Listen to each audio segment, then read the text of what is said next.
Thank you.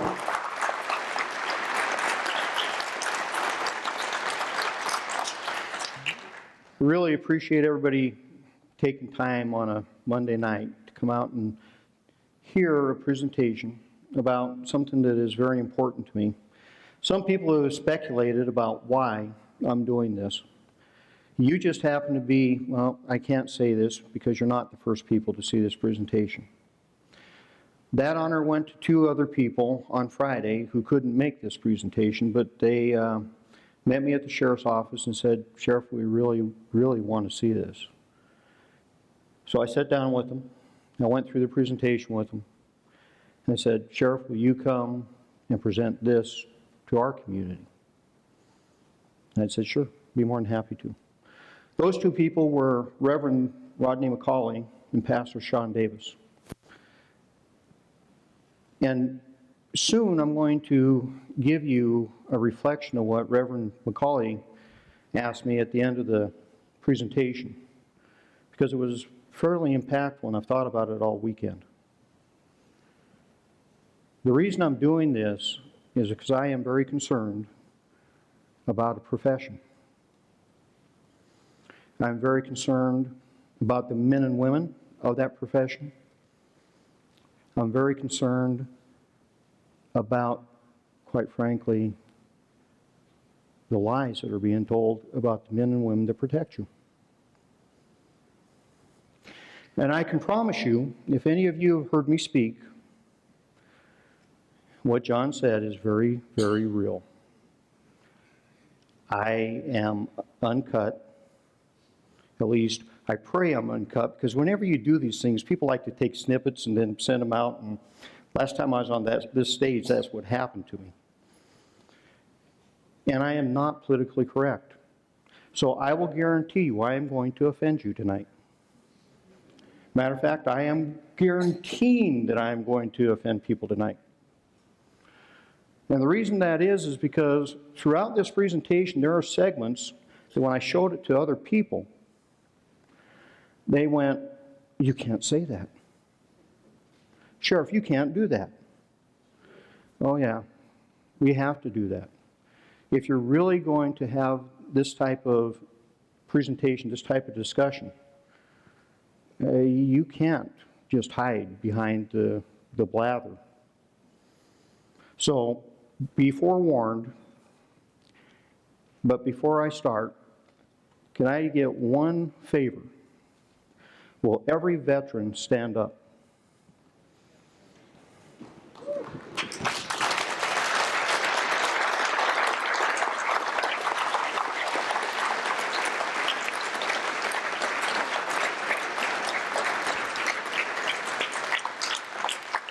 Now there's a reason I had you stand up, and that will become apparent throughout this presentation.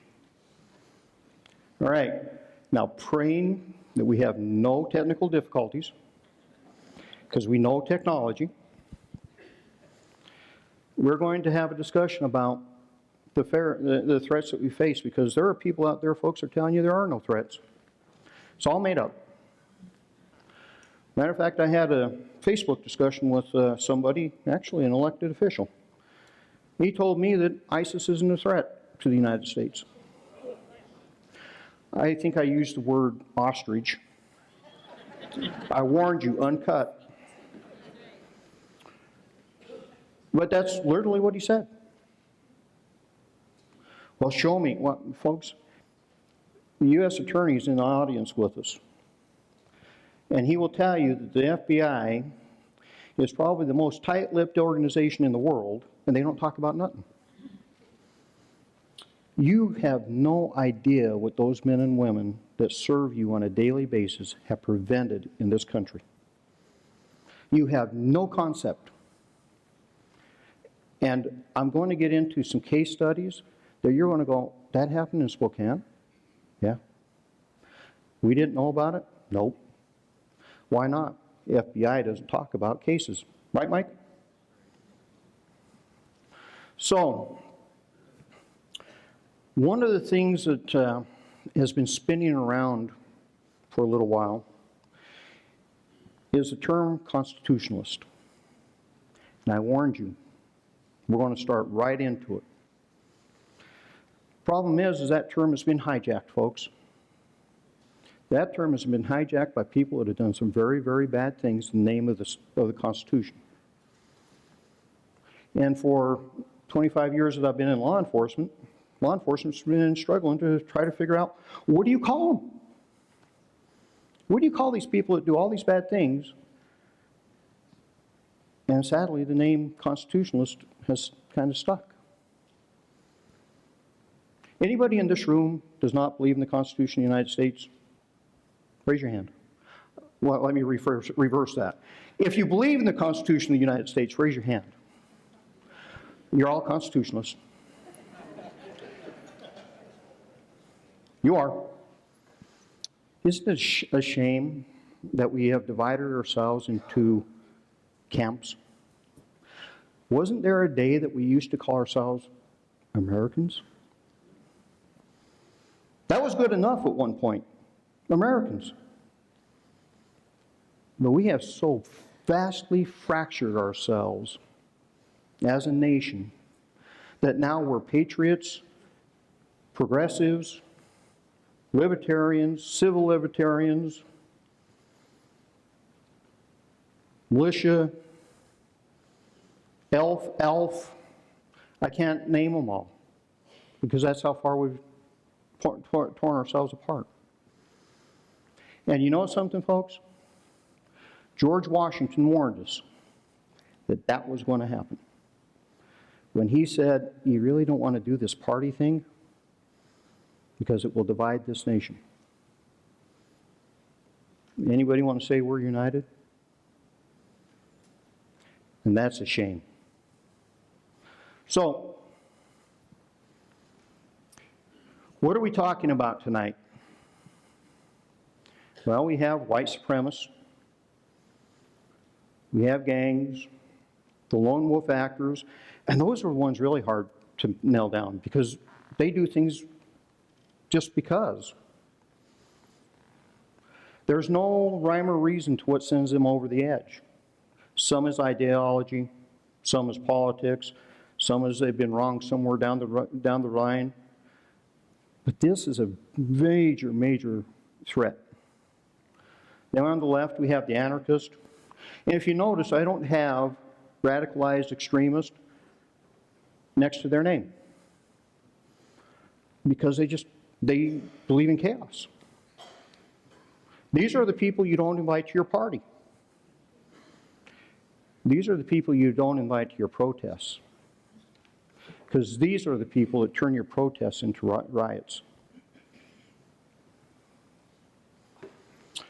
You have the Earth Liberation Front, Animal Liberation Front, and folks, depending on who's in the White House, is depending on who's active, on what side of the spectrum. When Bush was in the White House, it was the left that was active. Obama's in the White House, the right got active. Because we have divided ourselves. And each and every one of these all claim to support that.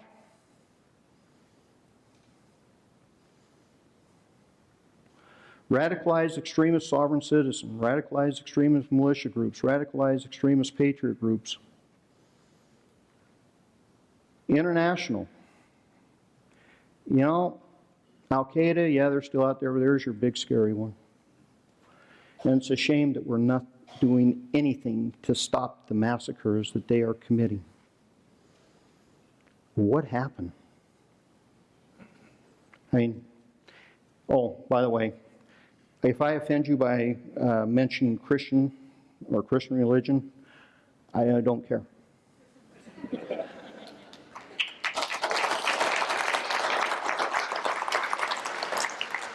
Because that amendment says freedom of religion, not freedom from religion.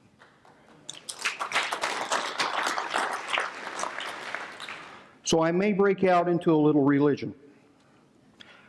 Oh well. But let's get right at it. Let's discuss constitutionalist. What is it? How do you define it? Why? I can assure you it is not what you think it is. If you're sitting there thinking because back in December, a deputy made a comment and everybody decided to go a little crazy on one narrow band of radio, but that's not what he was talking about. You're going to learn what he was talking about very quickly.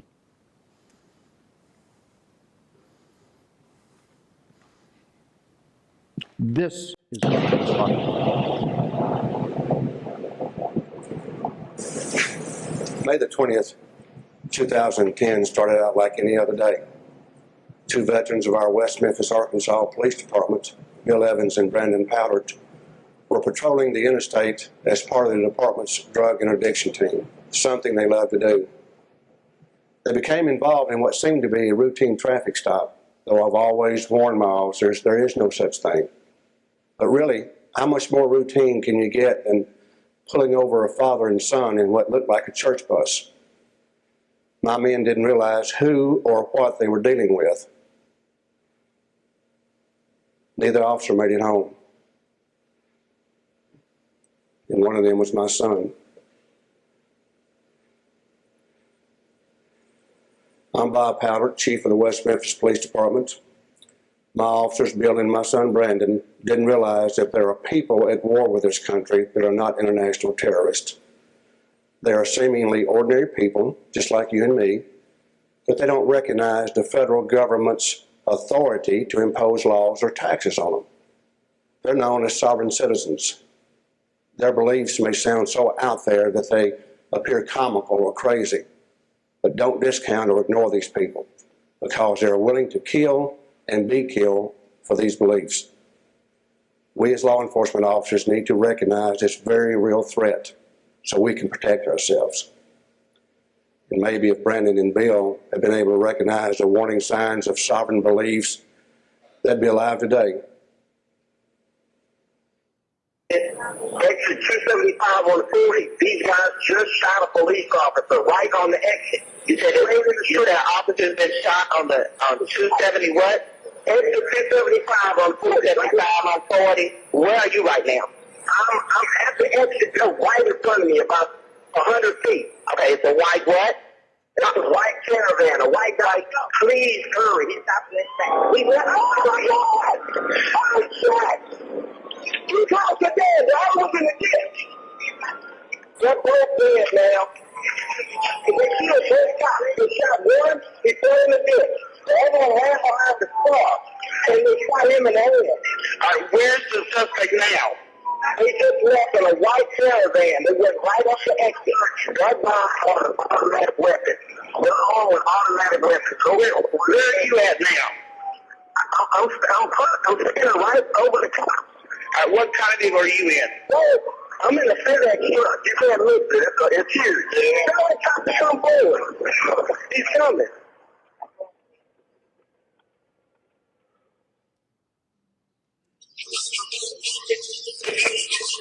The sheriff and undersheriff of that county, they get shot too.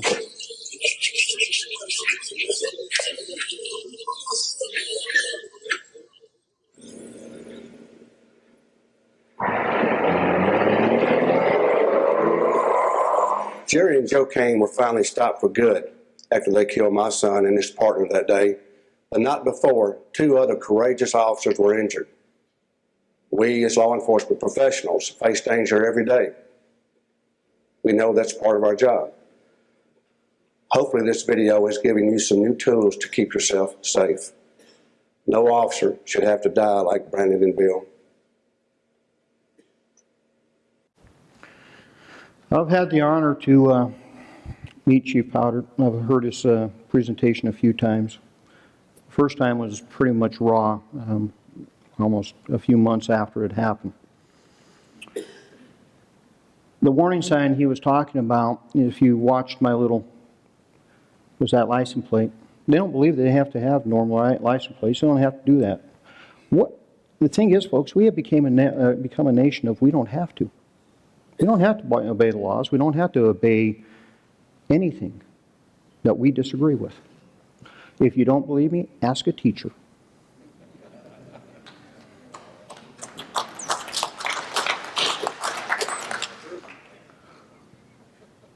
if you noticed, that officer that was standing there with that bunch of paperwork, well, that's what they give people because they say, this is my constitutional document. And officers are going, what the heck is this? And that's what distracted them, and that's why they lost their lives, because they didn't know what they were really dealing with. Let's take a listen to what the blogosphere had to say about this particular incident. First, what she had to say about what could have possibly led her husband Jerry and son Joe to open fire on West Memphis officers Brandon Powdert and Bill Evans. The following are her exact words. The information that we're getting is there were federal snipers, that Jerry and Joe didn't kill anybody. We have reports from people who have seen video from Russia that shows that Jerry and Joe and the officers were fired upon by federal snipers. So why do you think that federal snipers would be, were they after Jerry and Joe? She said Jerry was very dangerous because he was helping people to complete their contracts, the agreement they had with their mortgages and deeds of trust, and he's helped people with almost 200. Fox 13 found conspiracy theory websites that are circulating the idea that Jerry and Joe Kane were ordered to be assassinated by officials with President Barack Obama's administration, causing his top spy chief to quit. You know, I hear chuckling. Folks, you do not realize how many Saturday mornings my wife has seen me at a computer answering these type of questions. Because I answer questions. Yeah, she sometimes gets a little frustrated with me because I'm answering questions.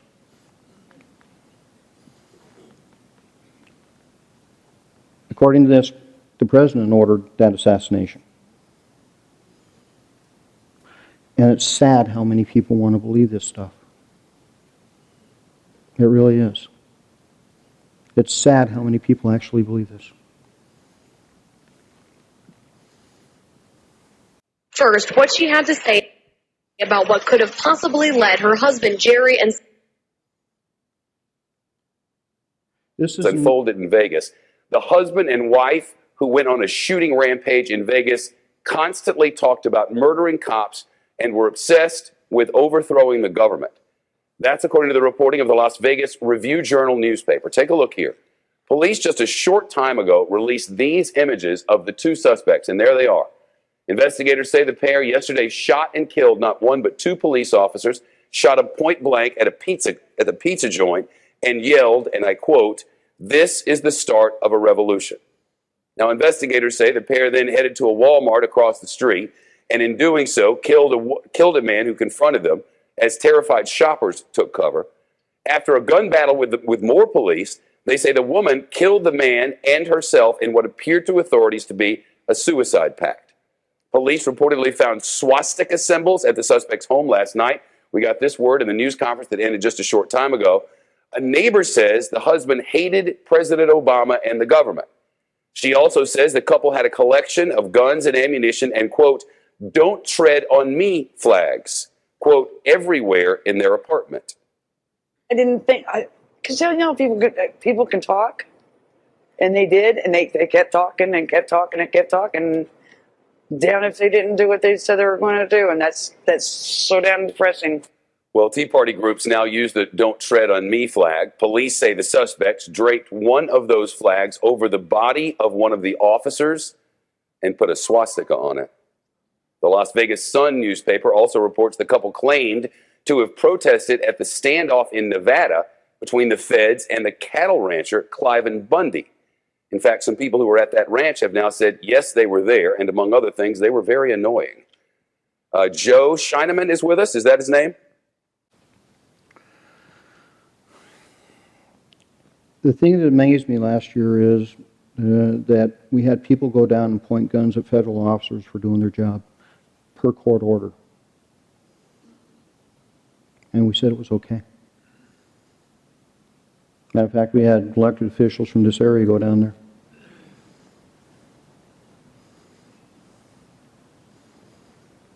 Where did that become okay? When a federal judge issues an order, and by the way, that individual, last I checked, was given about 20 years to fix the problem.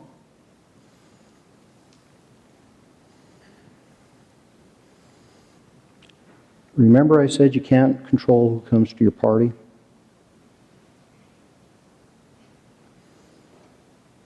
These are the type of people that are starting to listen to all this heavy rhetoric. It's dangerous. Very dangerous. This is straight from the newspaper this last week. Sean Vestal's article. Former militia trainer believe that citizens need to rise up in armed rebellion against the government. Arrested on charges of murder and assault. In 2010, he told the New York Times, the only thing to do now is to organize citizens into a militia and abolish this government. What did those people that shot those police officers say when they did it? This is the start of a revolution. Now, people want to keep telling me that this government is so repressive and horrible. And how does somebody get away with saying this type of stuff 5 years ago? Nothing ever happened to them. I wonder what would happen if they tried that in China. Folks, if you think you got it so bad here, go live somewhere else for just a little while. You'll learn very quickly what bad is.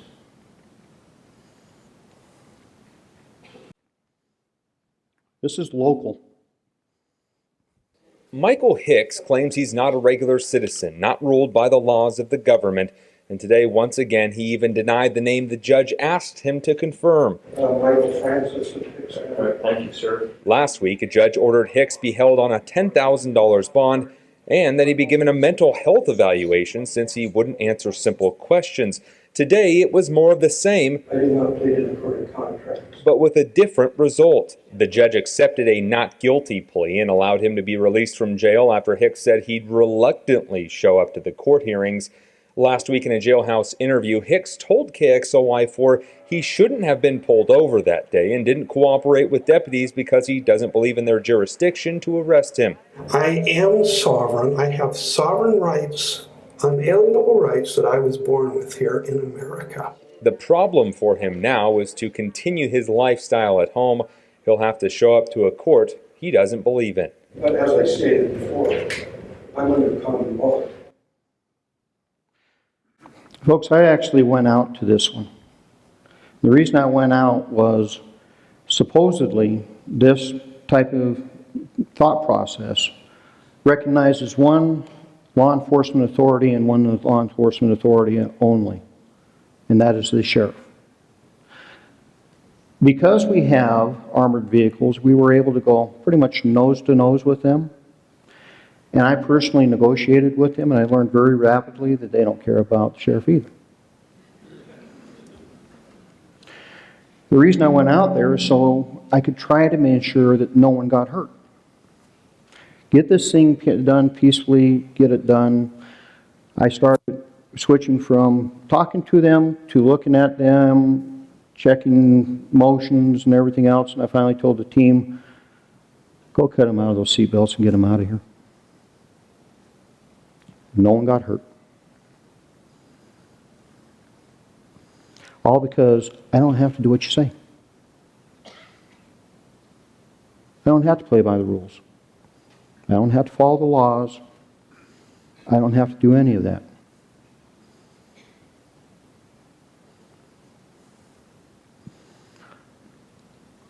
Can y'all read that? If you're having trouble, let me know and I'll read it for you. But this is a straight up email to me. Okay? To me. I got this. Sir, are you Jewish? Do you support the Jewish-only owned private corporation Federal Reserve? Would you kill constitutional Americans who created a Gentile-owned Confederate Reserve to cover half of America? All the old Confederacy, Louisiana lands, Washington and Oregon and Alaska, which we covet. They're fed up with affirmative action, dictatorship, war on white drugs, hydrocodone, and the original Coca-Cola that had a little bit of cocaine in it for hangovers. Anybody want to claim them in our club as constitutionalists? Huh? But they say they are. Does anybody want to claim them? Okay. Next. I was arrested for being a constitutionalist. No, you weren't. You were arrested because you didn't want to follow the rules. Because people don't like to follow the rules, my deputies get these type of threats.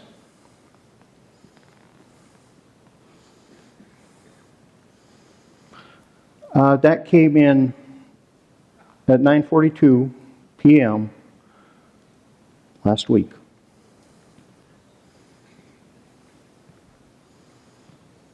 Remember what I said about you can't control who you invite to the party when you start a flame or try to start a flame on Facebook? I hope that if anything happens to any of my deputies, that the people responsible for this little firestorm, I hope you all hold them accountable.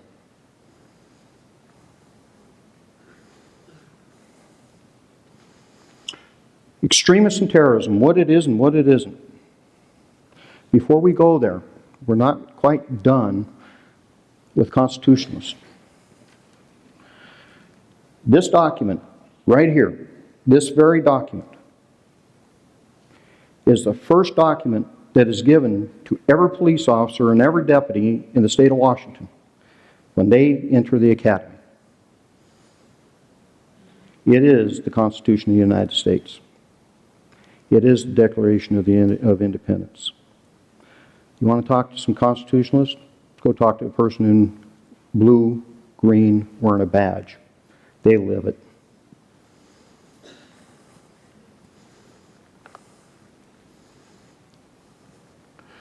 The only time you get in trouble, folks, because you have all kinds of protected rights, but the thing we forget about rights is with those great rights come great responsibility. You have a responsibility to earn those rights. You have a responsibility to take accountability for your actions. Isn't that what we teach our kids? How did we forget it as adults? When you cross this line right here, when you get into the criminal activity, I don't care about your theology, politics, ideology, I really don't care what you are. But when you cross here, you become of great interest to me. And that's only when you become an interest to me. Like I said, I could care less what you want to call yourself. You cross that line into criminal activity, then we have a problem. This is what we normally deal with, folks. These things generally happen, but they don't ever cause any mass casualties. And folks, I know you're struggling to get all the slides. We're going to publish this. It's being filmed. We'll give it to you.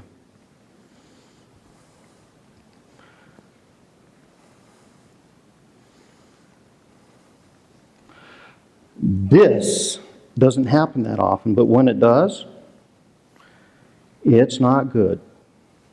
19 little children died because somebody who claimed to be a constitutionalist and a militia member blew that building up.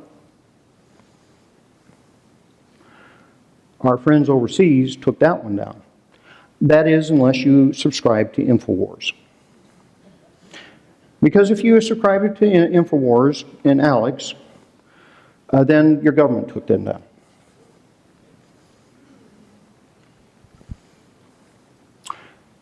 Alex makes a lot of money on fear, folks. He makes a lot of money selling fear. We're all here, right in here. We all are. We're all an activist in one way or another. We believe passionately in something. But again, I could care less about what your activism is. Matter of fact, if you want to have a protest and I believe in it, I might even show up. But if you cross this line and go into here, then again, we have a problem. And that is the only time your government, federal, state, local, care. We don't. I only wish I could have an FBI agency one day get permission, it will never happen, to come and talk to you about the Constitution, about their roles, because you want to see people that get really hyper and upset. And matter of fact, they're the ones that make sure that we don't cross any lines, because they're the ones that hold a very tight line on everyone not violating your rights here. Would I be wrong with that, Mike? No. No. Oh, by the way, they took the same oath I did to uphold and defend the Constitution of the United States. Each and every one of them.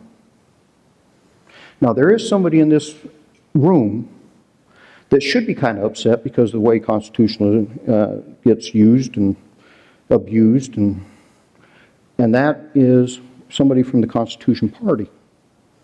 Because that party is kind of having to wear all this mess.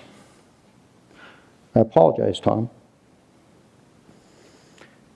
But you know, we need to find a way so people quit ruining your name.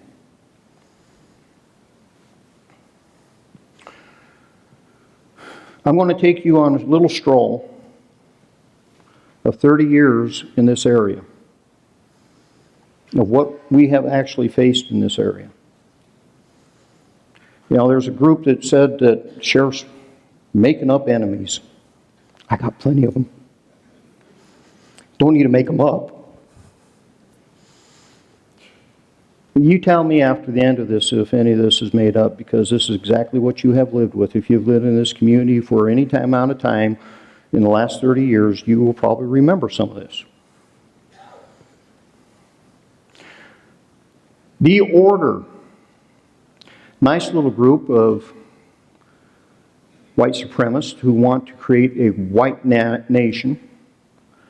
Remember my friend that wants Oregon, Washington, Alaska? Okay. They actually do.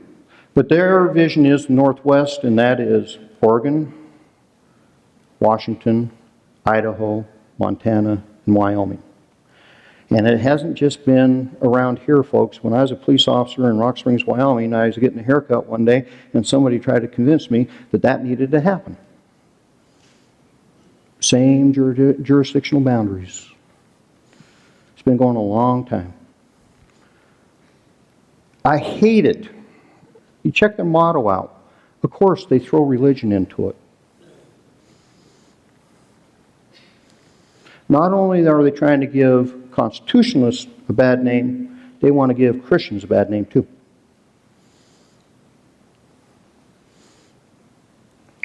Robberies, murder, you know, not a very nice guy. Again, idea of a white homeland.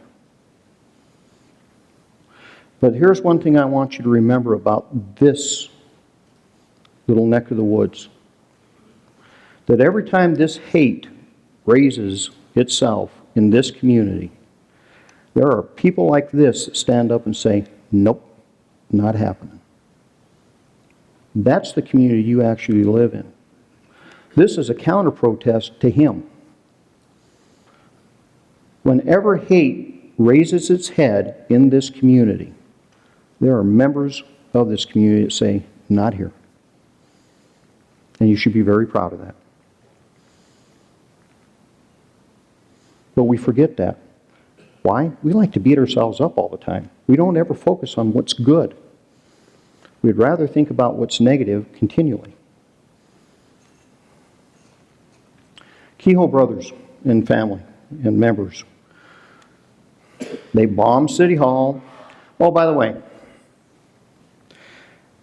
I want you to start counting now how many times that I mentioned the word bomb, IED, explosive.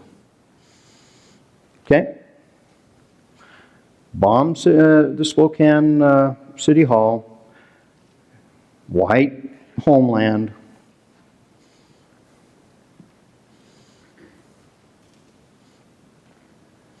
Our friend Richard Butler, arson, murder, robbery, still persists. His disciples, this young gentleman started out with an arrest at Aryan nations. We not only kind of import, we export this junk, because when he left, he went to Oklahoma City and firebombed a synagogue. Anybody keeping track of bombs? Another one of Butler's friends, he went down and went on a shooting rampage in LA, Jewish synagogue. The PHINEAS priesthood. Again, why? Why? Vigilantes of Christendom. I'll guarantee you the Savior probably doesn't like this one. Last I checked, that wasn't part of his doctrine. Hate generally is not part of his doctrine.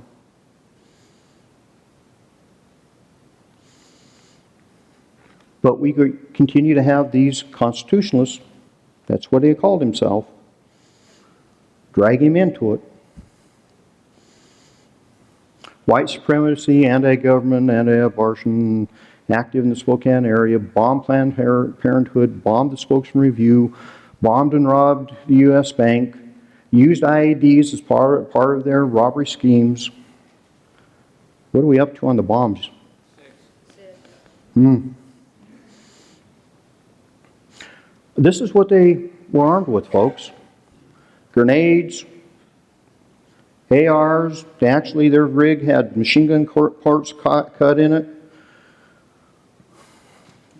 We didn't have long rifles at this time. We had shotguns, that's it.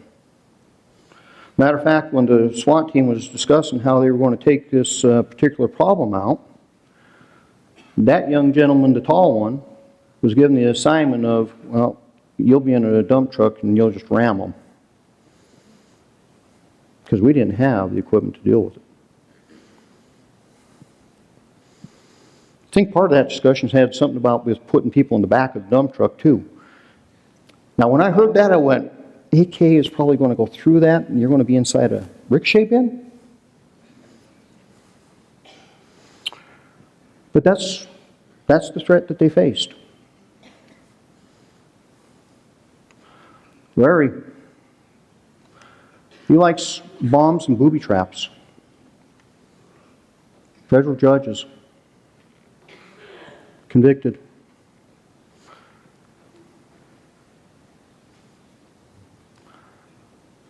White supremacists. Notice their leader had some military tactical issues, intelligence background. They practiced and trained their tactics to counter SWAT and law enforcement. They wanted to conduct home invasion robberies. They purchased some property, and they instilled sniper and machine gun positions up there. It would have been kind of a tactical nightmare to have to go and get those folks.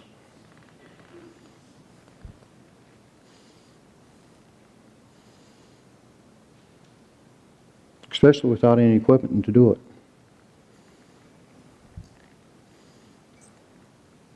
The Valhalla-bound skinheads. Again, white supremacist, anti-government, out here in the valley. This guy, the hate crimes, folks, they were very active. This individual wanted a final solution. Do you know what his final solution was? It involved taking out 3 city blocks of downtown Spokane. That was his dream. And he lived it. He lived in a very Spartan-like. All his money went into his final solution. Remember, but Sheriff, we never heard about any of this. No, you didn't, because my friends at the FBI don't talk about none of that. But you heard about this one. Mr. Harkin, a loner, white supremacist, responsible for putting one of the most sophisticated bombs recovered from the streets of America on our streets. It was directional, meaning he had a cone of death that he wanted to create. And if you remember, that picture of him was in the parade. He was walking with us. He wanted to see this thing go down.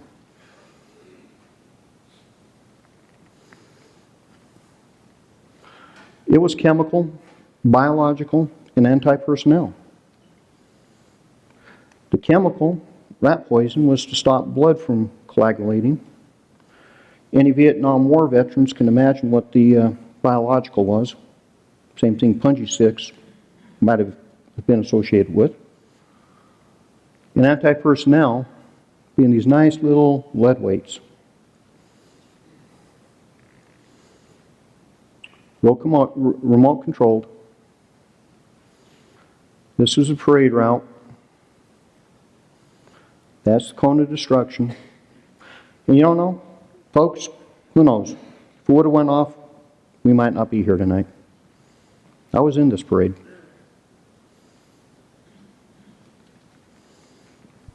With 500 or so kids. Children. White supremacists, they wanted to develop a Timothy McVeigh style bomb.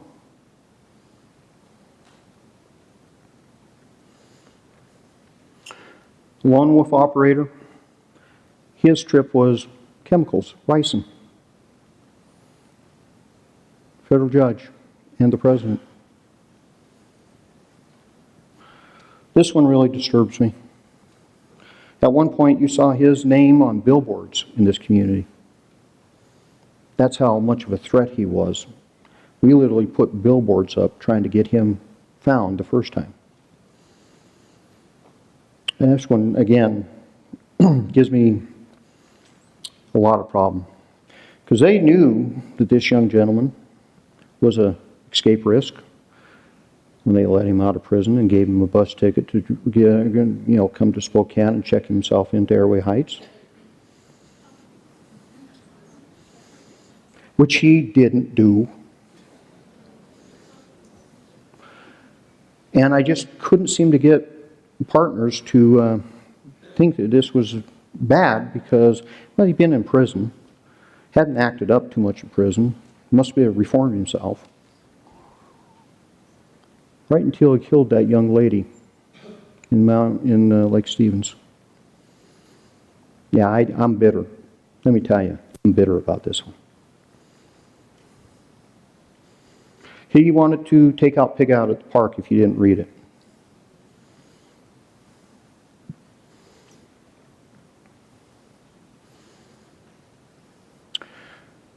One slide you didn't see up there, and that's Charleston, because I refused to give that individual any time.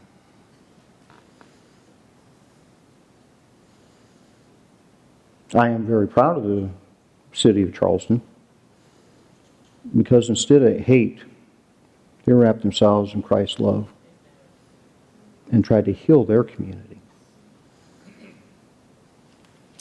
I wonder if that young gentleman would even have gone to that ideology had all this other stuff had not been what he fed upon. Something to think about, folks.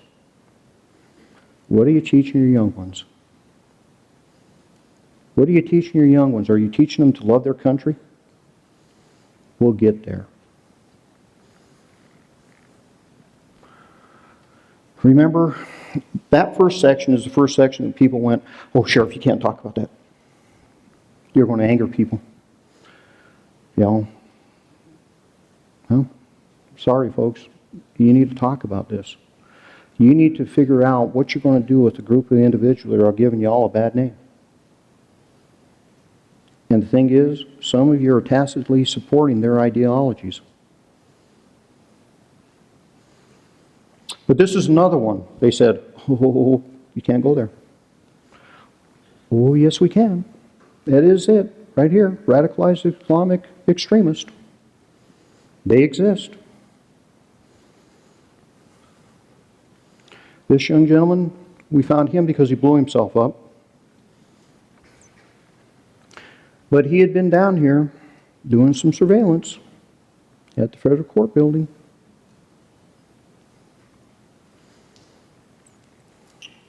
ISIS.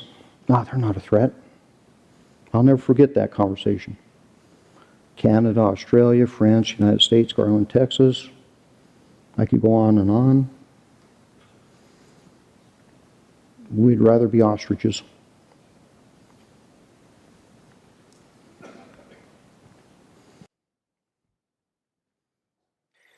London, England, May 22nd, 2013. Michael Adebolajo, 29, and Michael Adebowale, 22, both British Nigerians, used a vehicle to strike and disable a British uniformed soldier and then attack him with kitchen knives and a meat cleaver, attempting to behead him. This was a daylight attack. Both were converts to radical Islam. Both had prior criminal and radical Islamic history. Ottawa, Canada, October 2014. Michael Bibeau, 32 years old, shot a Canadian soldier in the back as he stood guard at a war memorial. This was a daylight attack. Bibeau was a convert to radical Islam. He was a habitual offender with low-level criminal activity and drug usage. He had previous desires to travel overseas, mental health history, and lived in a homeless shelter. Queens, New York, October 2014. Zale Thompson, 32 years old, attacked 4 uniformed police officers with a hatchet, seriously injuring one. Thompson was a convert to radical Islam, unemployed, reclusive, with depression issues. He had prior U.S. Navy experience. He had multiple misdemeanor domestic violence arrests. He was very active on social media, viewing jihadist materials. He desired foreign travel, stating, "I will attack here if I can't attack there."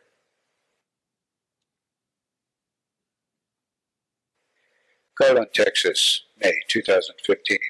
Elton Simpson, 30 years old, and Nadir Sufi, 34, traveled from Phoenix, Arizona to Garland and attacked the Draw Mohammed event wearing body armor and armed with assault rifles and handguns to kill the organizer and participants. Elton was a convert to Islam and radicalized with and possibly by Nadir Sufi. Sufi was raised Muslim, had multiple misdemeanor arrests and previous drug history. Simpson was a known ISIS sympathizer. They were both active on social media. Simpson had stated previous desires to travel and fight with ISIS. Boston, Massachusetts, June 2nd, 2015. Usama Rahim, 26 years old, attacked officers with a large knife during a law enforcement contact. This was again a daylight attack. Rahim was raised a devout Muslim and later radicalized. He was the subject of a current FBI Joint Terrorism Task Force investigation. He was active on social media and sympathized openly with ISIS. He specifically wanted to kill law enforcement officers, referring to them as the boys in blue.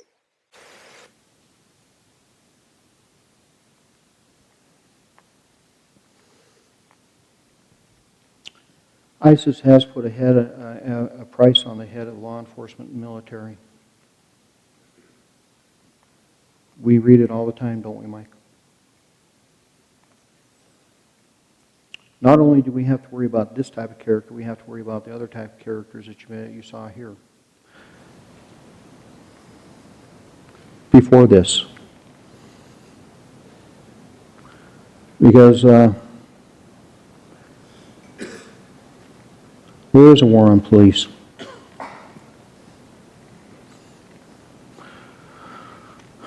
This, folks, is a myth. Right here.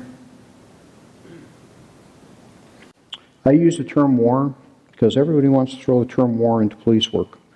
Today, I asked my command staff, How many of you have ever used the term war in reference to your job? Do you know how many hands went up? 0. War on drugs came from President Nixon. Politicians use that word. But we do have a war on police. How many police officers have been assassinated since December? I said assassinated. All because of hate.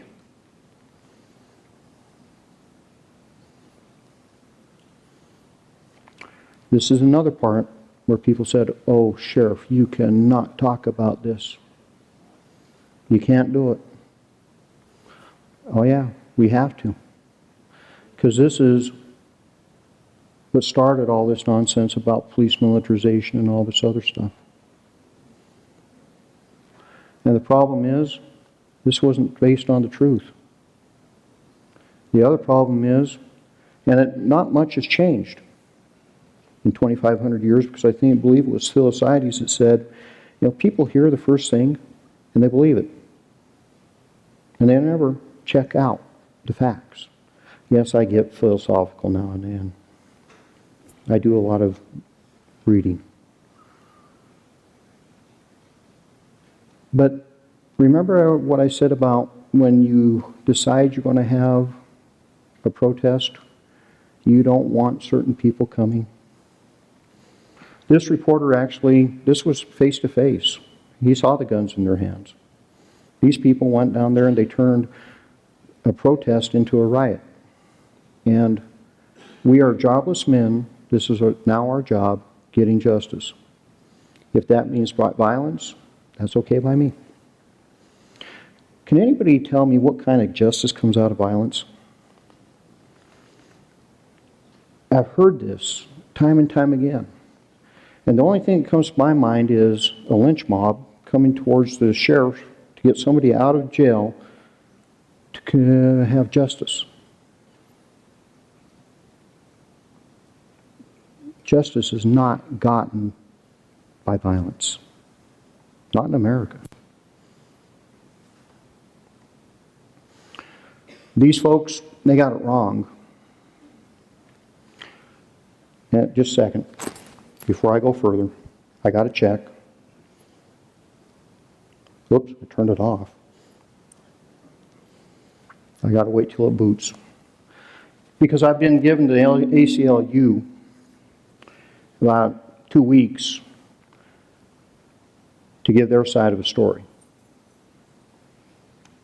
And you'll see it here shortly.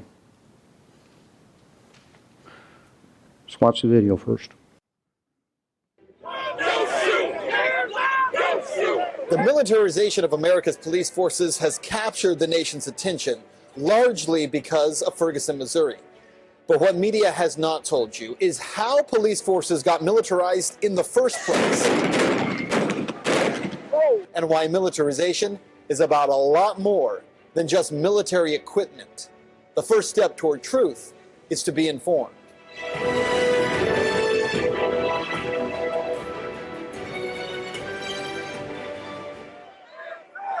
They were images that captured the attention of the entire nation, police responding to protests in Ferguson, Missouri, after an unarmed black teen was shot to death in the middle of the day.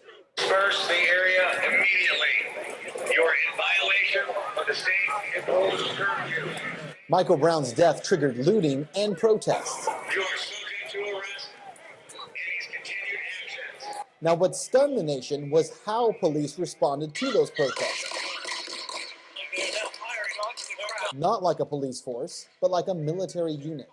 Armored vehicles, flash grenades. For millions of Americans, this was a stunning sight on American streets. Now, we've been warning people about the militarization of police forces for well over a year before Ferguson happened. Remember but the that rest of the statement, media well acted over like a they year. had no idea, and maybe they didn't. Here's what apparently they didn't know. It's called the 1033 program, or the Department of Defense Excess Property Program.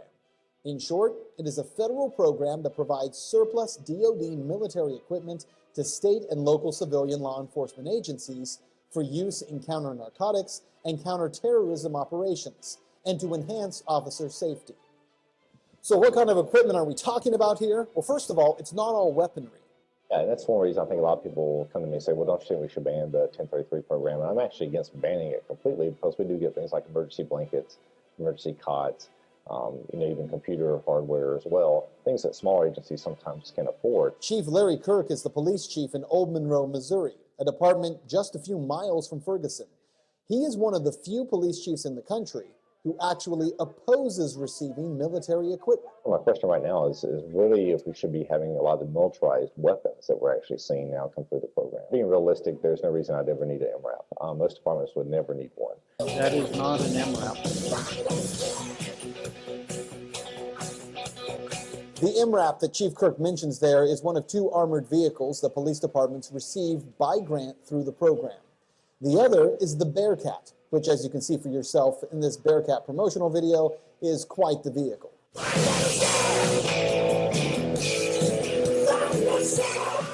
So if you hadn't figured it out yet, these vehicles are actually part of the Department of Defense program. They're old military vehicles from the Iraq and Afghanistan wars. Well, after the drawdown of those wars, the DoD looked at this equipment and said, hey, these things are worth $500,000 a piece. What do we do with them?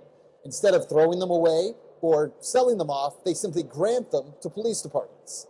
A New York Times report says about 500 planes, helicopters, and mine-resistant armored vehicles have been obtained, alongside 94,000 machine guns. Immediately after the protests in Ferguson, much of the nation began calling for police departments to do away with military vehicles. But what the media has not helped the public to understand is that the real problem with militarization is not military equipment. It's the use by police of military tactics. Okay. How many jet fighters do you think we received? And an MRAP is not a tank. Nice propaganda. And that's what that was, propaganda. Well over a year. Well, we'll talk about that. Chief Larry, Old Monroe, well, he probably doesn't need an MRAP or a Bearcat or much of anything else with a city of 276.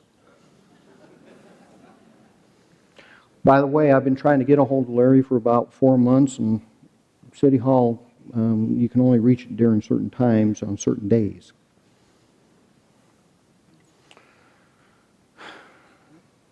The Bearcat is not an MRAP. You cannot get that vehicle through the Department of Defense. It's another lie. Isn't it, Jack? Just say yes, Jack. The reason I pick on Jack is Jack emailed the DOD, and the email he got back read kind of like this.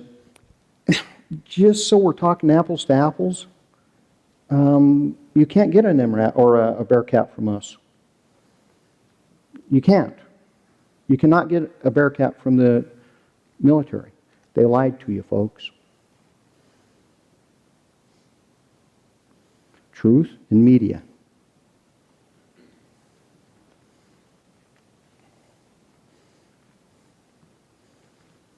It's not just these cases. According to author Radley Balco, the most common use of SWAT teams today is to serve narcotics warrants, usually with forced, unannounced entry into the home. These increasingly frequent raids, 40,000 per year by one estimate, are needlessly subjecting nonviolent drug offenders, bystanders, and wrongly targeted civilians to the terror of having their homes invaded while they're sleeping, usually by teams of heavily armed paramilitary units dressed not as police officers, but as soldiers. Despite what the media spin doctors are going to tell you, militarization has nothing to do with the war on terror, and it has everything to do with perpetuating the war on drugs. That we've created so many wars for police officers to imagine. In other words, in the military, they have wars they go fight. Well, we've told our local law enforcement, you have wars in the street. We have a war on crime. We have a war on drugs. If you continue to tell people they're in a war, you're going to create warriors, and you're going to create soldiers that you're now putting on the street. I really wanted to talk to Larry about this one because I've yet to see that type of training. 40,000 SWAT operations a year, folks. Let's put this into perspective for me. Who's good at math? Okay, here we go. There are 18,000 police departments in the United States. Could somebody divide 40 by 18 for me? It's a little over 2.5, I believe, somewhere around there.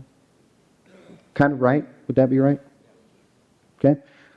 Now, since many agencies are kind of small, let's just take that to the third largest agencies. So that'd be what, 6,000 agencies? Can we divide 40 by 6,000? It's about 6.5. So if the largest agencies in the United States all did search warrants, that means there's only 6.5 a year per agency? Does that put a little bit of context to that? And good luck getting a no-knock in this state, right, Mike?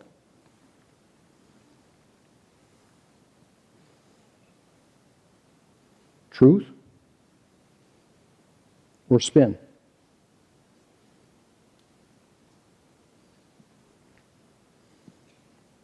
I received this Google alert based on these videos, and I was kind of shocked.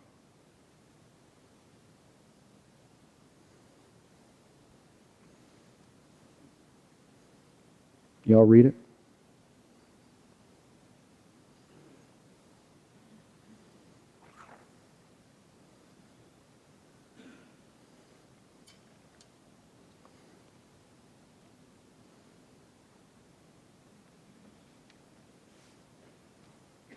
Okay, I want you to look what's on the end of these guns, because this was sent to me too. After the riots and everything else, people kind of concerned about riots. I love old stuff, all right? I'm really glad that they sent this to me. I love old stuff. You listen to the narration. You just don't get this anymore. But look what's at the end of these guns. And the California National Guard was sent to Watts with orders to quell the violence with brute force if necessary. The spectacle of American soldiers shooting it out with American civilians was even more shocking than the rioting itself. The nation was stunned and horrified. No smugness now. This time it wasn't a foreign country. This time it was Anarchy USA.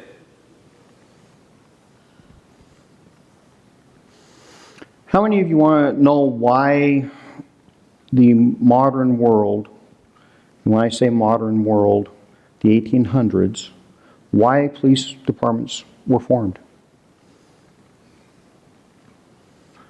In England, in 1829-ish, when Sir Robert Peel developed the first Metropolitan Police Agency in London, one of the functionary mandates given to law enforcement was this: we're supposed to enforce law with the least amount of force possible. We don't want to use force. Now, those are the tenets that we're taught. But at the same time, the other side of that function was this: they didn't want the military coming and policing the cities during riots.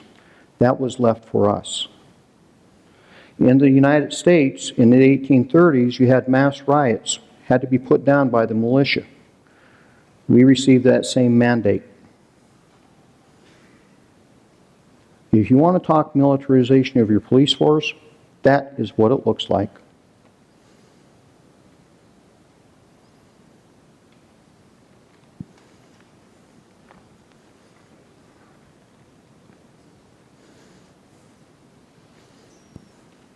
And setting the torch to over 50 square miles of the city, hidden snipers held police and firefighters at bay as fires raged unabated. At least 35 Americans died in the violence and gunfire.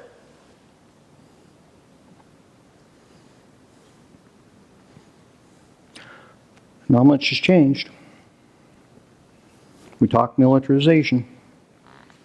There it is, Baltimore. That's militarization, folks. Those are weaponized. That is a turret. That's Ferguson. It's National Guard. What happens when you don't give us the equipment to deal with the issues? It is a fact that in Baltimore, they did not let their officers put their full riot gear on. These are soft uniforms. There's two of them trying to protect their buddy there.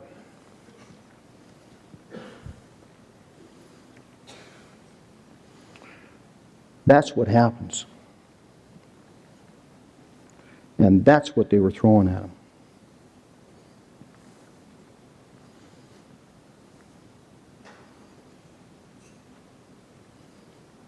The history of SWAT. 1960s, sniper attacks, riots, extremist groups, Sudanese Liberation Army, running gun battles. They encompass it all for this presentation. Anything really change?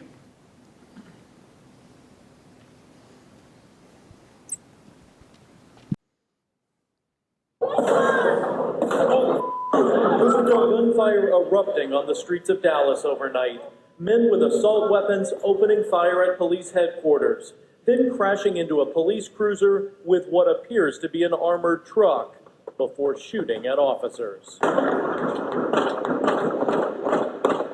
opened the windows and then heard snaps overhead. And since I was in the Marine Corps, I know that that gunfire is coming in our direction. Police chasing the suspects to this Jack-in-the-Box restaurant about 10 miles away in the town of Hutchins, where another shootout takes place. At this point, we have an actual person inside there. Derek has been able to see him. There have been rounds that hit the glass and did not penetrate. Our SWAT snipers shot at the suspect in Wilma Hutchins through the front windshield of the van, striking the suspect. Since that time, we have sent the bomb tech robot to try and confirm whether the suspect is deceased. The bomb squad finding multiple packages containing explosives. One of them exploded as a robot attempted to move it. Police saying all packages now have been cleared. That's just a couple of weeks ago. Somebody bought an armored vehicle. And because the SWAT team had their gear, they were able to deal with it. You know, military, when they started trying to figure out, you know, what are we doing wrong in Iraq and everything, they came to civilian law enforcement and said, can you help us out on understanding controlled and measured response? And I'm not talking how to control people, folks. I'm talking how not to get out of hand. How not to be heavy-handed. Because I'm sure that will get spun somewhere.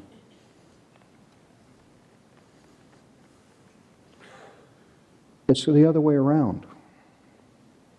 We're trying to help them with our tactics. New York Times said all this, and they had to throw that in.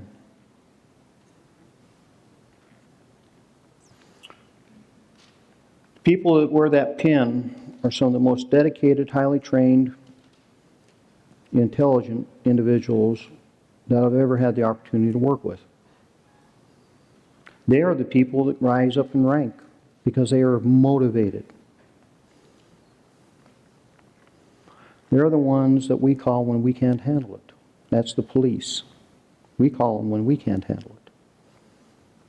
Because they're trained and they're willing to go and put it all on the line. Why do we use it? Well, high risk of violence. Is it active?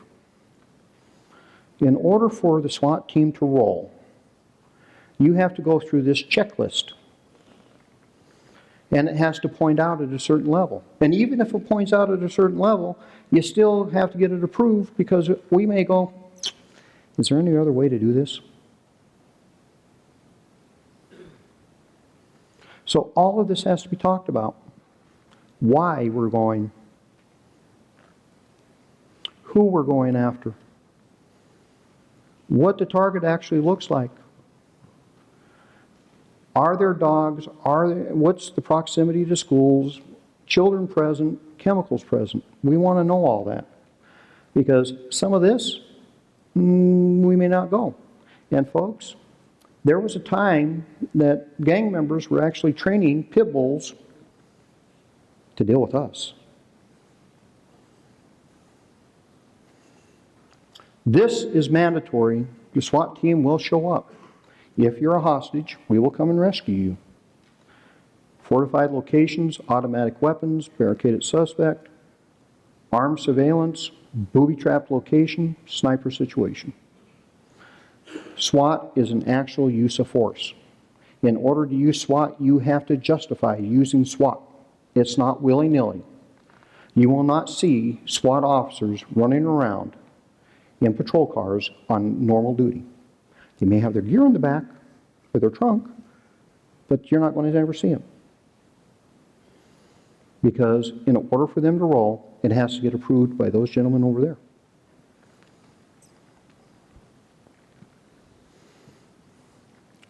Well, let me see.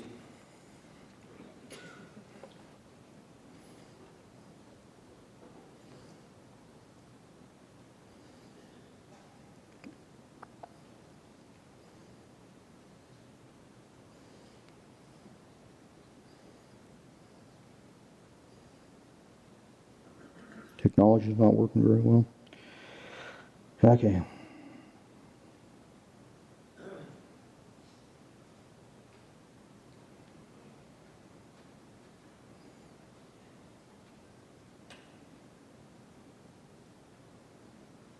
Well, I'll read it to you. Sheriff Knezovich, I've again heard back from the National ACLU. Staff has reached the former staffer who crunched the numbers for the report, and he is looking into the discrepancy you raised. The national staff now believes there is a good chance that a mistake was made in the report circulating about your SWAT team's activities. But they are still trying to pin down the exact numbers. If there is a mistake that's been made, I expect the report online will be corrected. I'm truly sorry that this problem has arose and look forward to a final resolution. I got to give them credit. Got to give them credit. They at least responded. You don't get that from some agencies or organizations, at least that straight up face-to-face, we made a mistake, maybe. All right? That's how you can find this report. This is why I'm upset about it. Because, right there, this report says, and folks, do you read that as 1 year?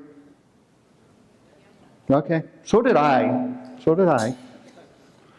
But I gave them the benefit of the doubt and did 2 years. But they're saying in 1 year, and this is per 100,000 population. There's 471,000 population in this county at the time these numbers were done. So to get to per 100,000, what do you have to do? Divide it by 4.71, right? So in order to get back to the number you divided that by, you have to do what? Times that by 4.71?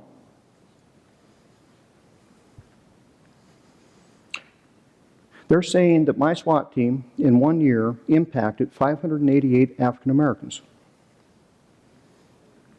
Per 100,000. Per 100,000.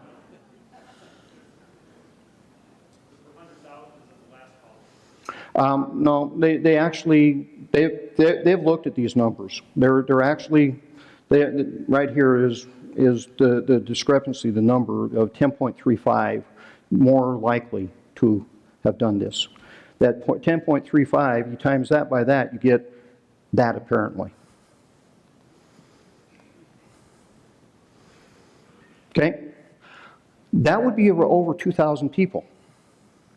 The African American population at this time was about 8,900, which means about 31% of the population. You think I'm a little upset? Because on the graph they have on the next page, shows my agency as number 2 in the nation. I was just a little upset. But you know, no one wanted to correct that error last summer when it was pointed out to people. When I was called and said, Sheriff, what about this? And I went, well, that's ridiculous. And I went and grabbed all the data and everything else and gave it to people, and people didn't think it was a story anymore.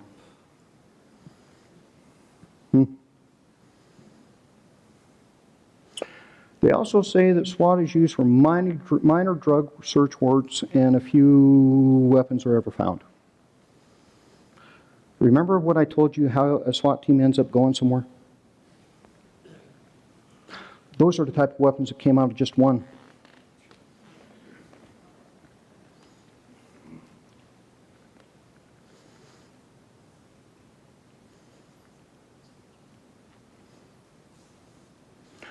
In 2011, 15 call-outs, 22 suspects impacted, 2 African Americans.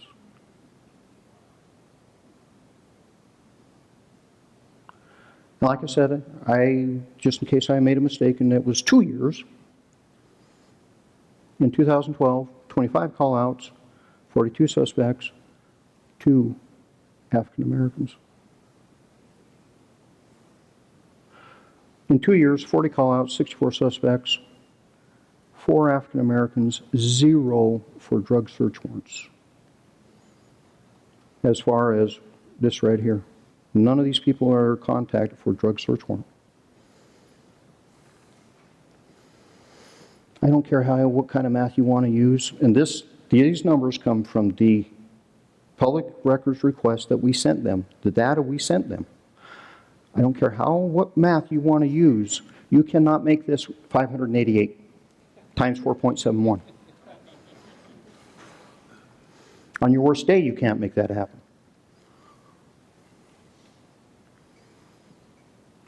You know what it's all about for a SWAT officer? Right there. No one gets hurt. No one.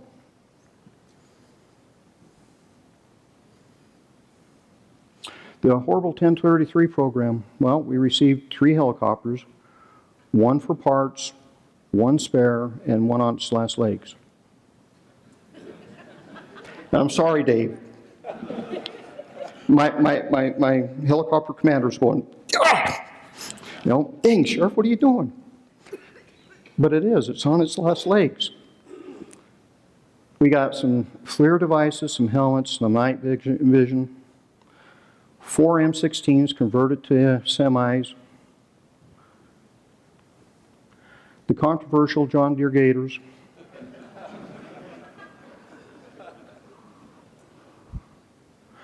the MRAP, 1 Humvee that's not armored. We seem to need a lot of bench seats.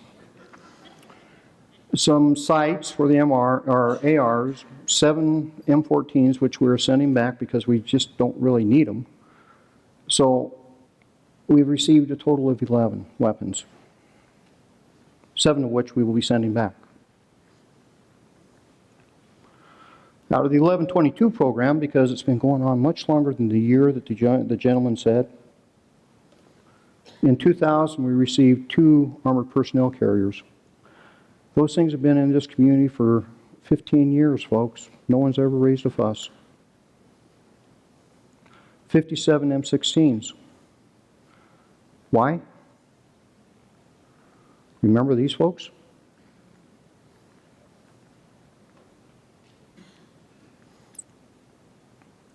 How long have armored cars been used in the United States? Well, Kansas City started using them in the 1930s. Got this one from World War II, right there. It was used to do an officer down rescue when an officer was pinned down under heavy fire. Our use, now we got the two old ones from the 1974 era. One's been sent back because it fell apart. The other one's not far behind it. We bought the Bearcat. Remember, you can't get that. It's not an MRAP. And share it with the city of Spokane. That was a joint purchase. And we received MRAP. There it is. New York Times really gave the folks down in Ferguson a bad time because of this horrible Bearcat MRAP that everybody's going, we don't have an MRAP. We don't have an MRAP. Oh, yes you do. Oh, yeah. That is not a MRAP. That is a Bearcat. Be careful about what your news is telling you. And this is why we have armored vehicles. Patrol cars don't do well in riots. Anybody want to be inside that thing? The New York Times had to throw this in again, roadside bombs, but when's the last one? How many did you guys end up with counting? What? Yeah. You can aggregate, but out of the case studies, there's about 8. It's a huge, significant part of it. But if you notice, everything we talked about seems to have explosives in it anymore, right? Dallas, Texas. So if this police militarization has been happening, just how long has it? Well, I refuse to go back to the Kentucky long rifle. Because that is your first American assault weapon, because it could outshoot the British musket by a considerable distance. We've always had them, folks. But I did go back to the Civil War. That is the AR of the day. That's the AR-15 of the day, and that was used by law enforcement. That was designed for the cavalry, quickly adopted by lawmen and outlaws alike. I wonder how many people would be telling Wyatt Earp to send his peacemaker back. The Thompson submachine gun came out of trench warfare, World War I, used by law enforcement for a long time. The bar, yeah, the Mafia used them too. That was used. And the semi-automatic pistol. Filipino Wars. I guess you really should ask yourselves, why is it there are people that do not want your law enforcement to have the equipment they need to protect you and themselves? Remember that compound? What if we send a team in and they got pinned down or they got shot up? What would we send in to get them out? Questions. We're at the question time. So I have a question asker here, and where's my other question asker here? But I thought I'd just shortcut some of it, because these are questions I get asked all the time. What about FEMA death camps? They don't exist. People chuckle. I had an elected official tell me that he was going to go up and view one up 15 miles from the Canadian border. I said, I'll drive. If it's there, I'll shut it down. I'm still waiting for that phone call. I understand there's a building, a federal building in town, and Mike, you might want to think about this one, that an individual, that's Department of Homeland Security, wanted to get in and view it, but he was told he couldn't, so he bribed or got the janitor to let him in. And he found all kinds of military ammunition and weapons and weaponry and everything else stored in this building. I'm issuing a challenge right here, right now. Show me the building, I'll go look. Just like I said with the FEMA camps. Let's go. So, if that is an actual concern, show me the building, I'll go look. What about the military coming to get our guns? They're not. All you veterans, I told you that this time was coming. If you are ordered to go and commit an unconstitutional act against the citizens of this nation, would you have followed that order? No. Okay. Guess what, folks? That is the answer. No. Jade Helm, it's a military exercise. Folks, the people that are worried about this, what are you going to do when Jade Helm's over and nothing happened? What's the next conspiracy? What is the next conspiracy? I don't know why Walmart closed 5 stores. But probably counter to the email that I received today, it probably isn't to have the Walmarts converted to underground tunnels so they can shuffle military equipment across the United States. I doubt that's the reason. Mike, did you forget to send me a memo? Folks, you live in that 100-mile Constitution-free zone. Spokane is there. They forgot to send me this memo. I can assure you that if I violate the Constitution, Mike's going to be all over me, right? It doesn't exist. Now, before we go on, Kent, question. These are, questions from the audience. First one, Ozzie. A growing number of men and women have concealed weapon permits. If stopped by a law enforcement officer, what should we tell them about our concealed weapon permit and our gun in our automobile? And secondly, what are the parameters for concealed weapon in terms of your ammunition? Okay. Everybody understands that the state of Washington is an open carry state. Okay, everybody's got that one, right? Okay. If you're going to carry concealed, it has to be concealed. Okay? If you're in your vehicle and you're carrying concealed, it has to be on your body. Now, this is a squishy law, right, Larry? It's a horrible law.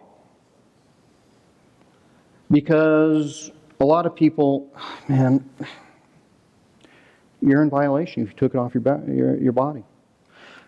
Depending on the officer you run into, who knows what, I've never really been too concerned about it. We don't care if you're carrying, folks, we don't. It's nice if you tell us.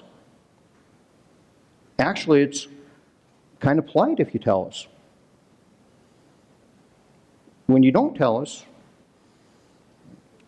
we're not going to know, right? You're carrying concealed. But I do traffic stops still, and I had a chance to come up on a group of guys, and they were all like this. And I went, that's a clue. So I walked up to the window and I said, Sheriff, I'm carrying. I said, well, where is it? On my hip. Well, thank you for putting your hands where you got them. Can I have your driver's license, proof of insurance, and everything else? He had had a bad day. So I checked him and brought everything back and said, thank you for letting me know. And he drove away. That's all you have to do. You can have it loaded in your car if you have a concealed weapons permit. Okay? Jack? Yes, I have several really good questions here, plus some thank you notes directed to you for what you're doing. This question is, what is the exposure to active, reserve, National Guard, and retired military in our area from ISIS?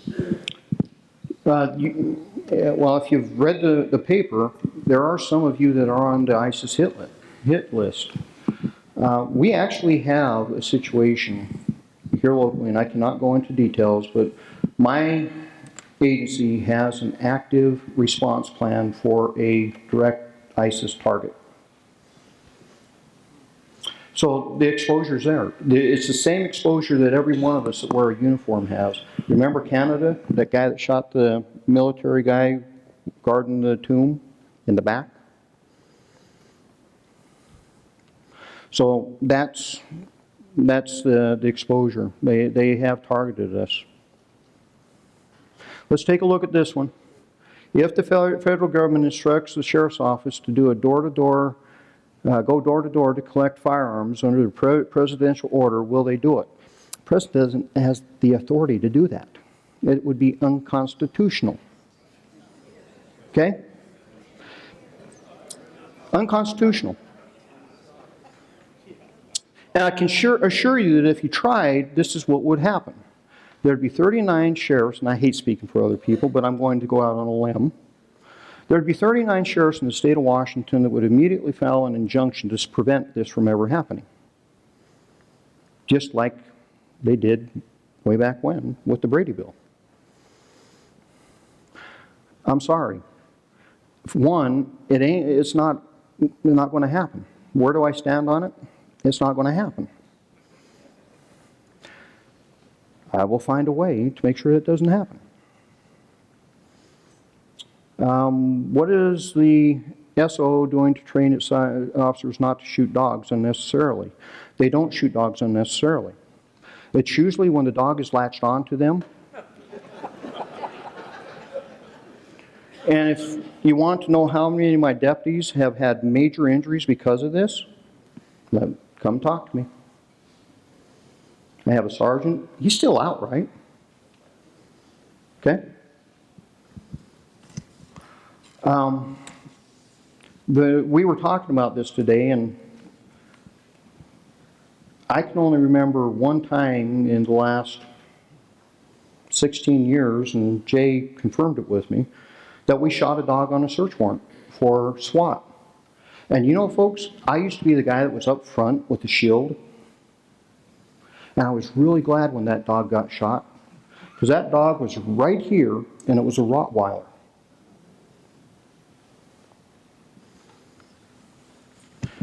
Oh, Lord. They're going to cut that one to pieces. Sheriffs were really glad they shot a dog.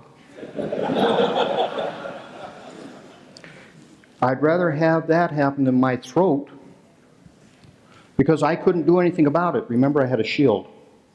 It was, oh, that's not good. We don't like killing anything, folks. We don't. We do not like killing anything.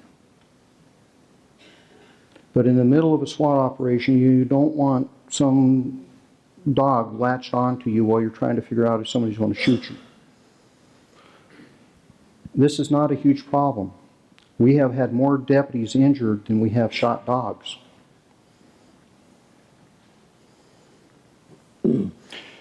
Ken. Is there any statistics showing a correlation between flying an American flag at your home and the likelihood of you'll be burglarized? Well, there's so many answers to this. Oh, no, there isn't. There isn't. And there's no correlation whatsoever. You know, not that I know of. It'd be an interesting statistical study, but I don't think so. If you didn't hear the question was, is there any correlation between flying an American flag outside your house and being burglarized? Not that I know of. One thing, for all those of you that still fly that flag, thank you.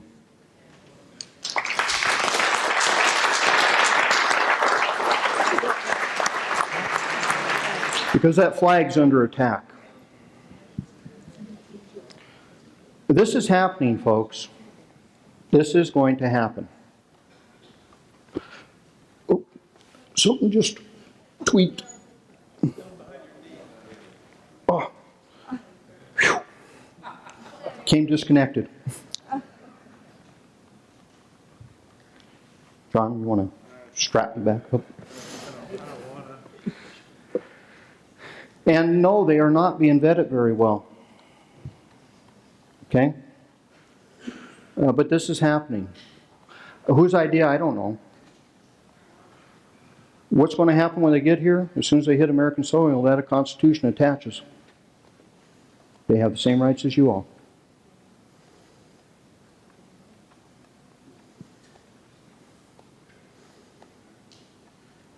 So, I don't know. The thing is I'm sure that there's going to be a lot of good people in that crowd that are fleeing for their lives because, you know, they are killing Christians over there.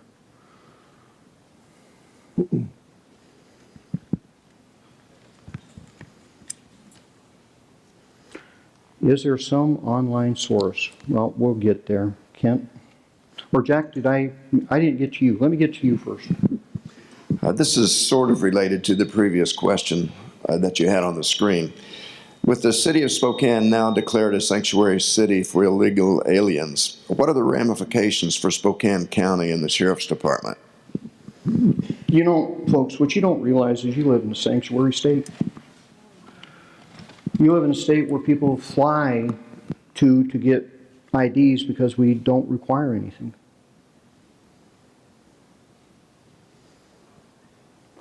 I had this debate when a Supreme Court Justice came to the Washington Sheriffs and Chiefs Association meeting,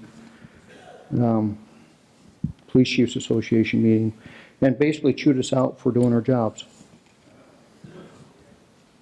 And after it was all said and done, you know, my peers were all around this table and we're debating this and should we enforce it. And I raised my hand and I hate it when I do that because I'm not politically correct. I went, folks, what are we talking about? What's the first word attached to this whole thing? Illegal. It's illegal. So until Congress decides to make it not illegal, I guess we do our jobs. That was my advice. Do your job.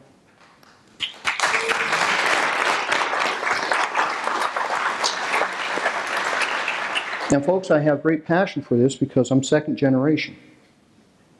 I am second generation. My great-grandfather and my grandfather came over to this country. My great-grandfather, when he got his citizenship, said this: I am so proud to be a member of my country.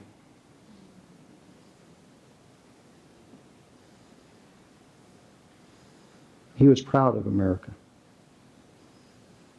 It was his country. And he did everything to raise us to be good Americans. Kent.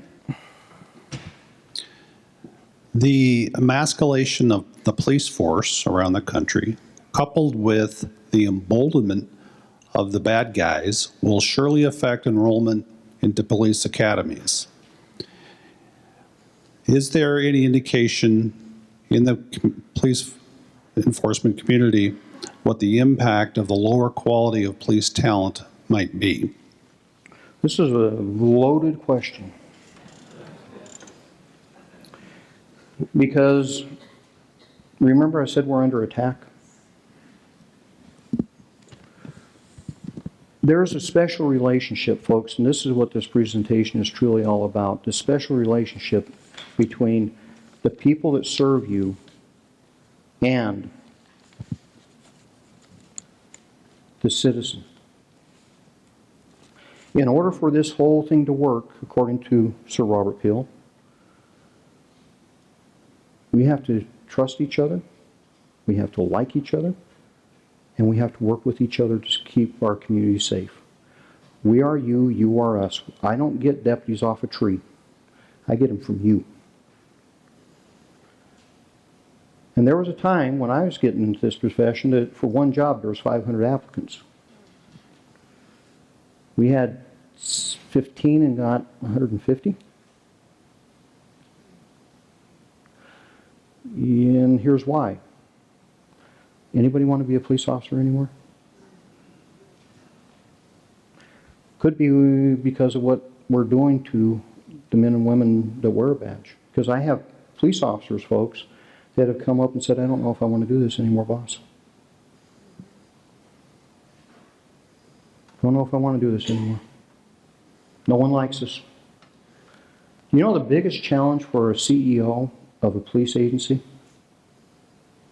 is convincing the men and women that wear those badges that you care. That you care about them.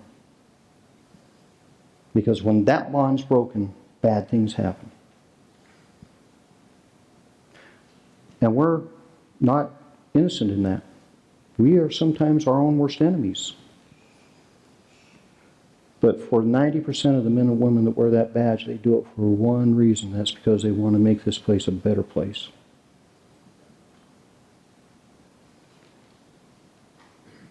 And there are groups out there trying to tear us down every chance they get.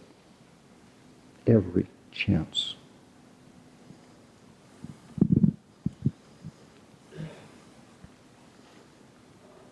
To answer your question, why do you think WSP has State Patrol billboards? They can't find enough quality. LASO, 1,300 positions. No one wants to do the job anymore. So, are there some online things? Well, ACLU is one of them. I read that report. If I was an instructor, I would have given it an F. You can go to this one, the Cato Institute. Okay? If I remember reading this, ACLU is American Civil Libertarian Union. Now this one's a libertarian group. Randy Blako, remember that name? That's the guy that did the SWAT, 40,000. This quote right here that he puts up, attributed to Justice Kennedy, is about all these horrible raids, and it says,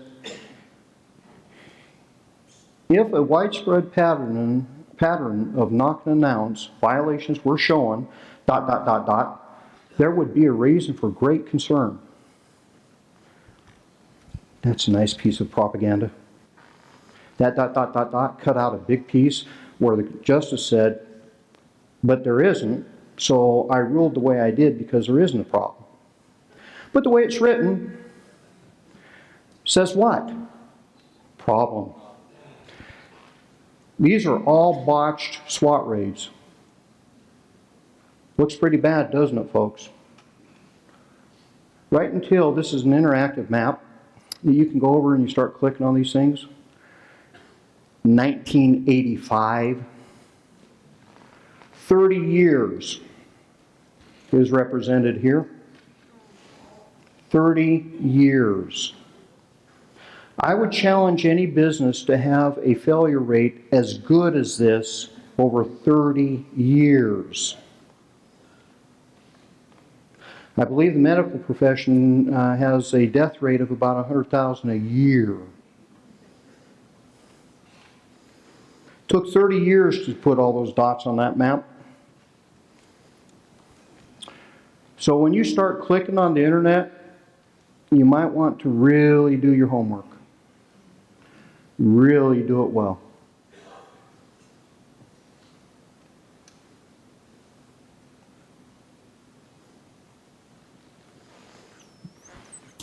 Spokane County Sheriff's Office showing off its undercover military might at annual Holiday and Heroes event. Quote, and mind you, this is the MRAP, and all these kids are playing on the MRAP, and, you know, it's there. It gives us a chance to make a contact with these kids and show them that law enforcement really does care about them and their community. Spokane County Sheriff Ozzie Knezovich. How many of you think I'm talking about that MRAP display? It was written that way.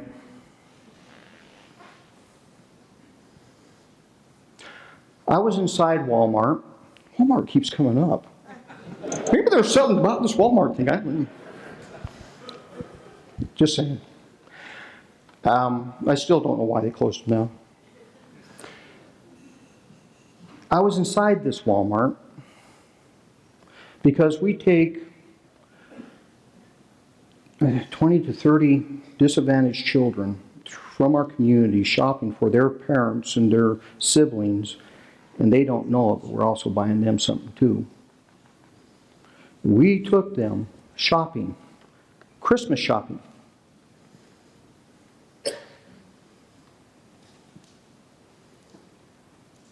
And this is what it turned into.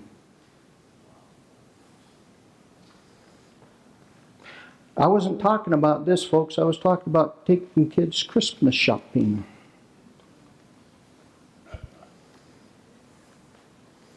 Everybody wants to tell me that there's lack of confidence in law enforcement. Well, for about 22 years, Gallup Poll has been doing this type of polling for law enforcement. And this says, how much confidence do you have in these institutions? Great deal, quite a lot. So these are the top of the cream. And your law enforcement is number 3 out of all these institutions. But you would think the media is leading you to believe that you have no confidence in us. Now, I will tell you that we are at our lowest point after a year of being beat in the media. We're tied with where we were at Rodney King. But I'll tell you what, Congress, they can't even get a number in there. That graph is so small. I mean, look at this. They can't put a number. And TV news, they would love to be where we are. They can't even get to half of where we are. Because 52% of you say you have confidence in us. You can't read this. I know you can't, but this is the document from 1993. Right around 2002, 2003 time frame, we got up to around 63%. What happened during that time? 9/11, somebody said it. It took images of 65 brave police officers running into those towers with a whole bunch of brave firefighters for America to remember that we're ones that run into the danger for you to save you. I hope it doesn't take that type of thing for us to get back where we should be. But we're still number 3. Question. And folks, this is odd for me because if anybody's ever heard me speak, I never have a canned speech. I don't. I always open it up to questions at the beginning, answer all the questions, and save time at the end. So, Jack, question. This gets back to your earlier comment about the concealed carry. As I understood it or heard it, that if you're in your automobile, the firearm has to be on your body. On your body. And not like in a safe in the vehicle. Nope. Well, if it's in a safe and everything else, and it's an opaque case, you're good to go. Right, but it can't just be laying on the seat or under the seat. Okay. Nope. Then the second one is related to women's concealed and their purses.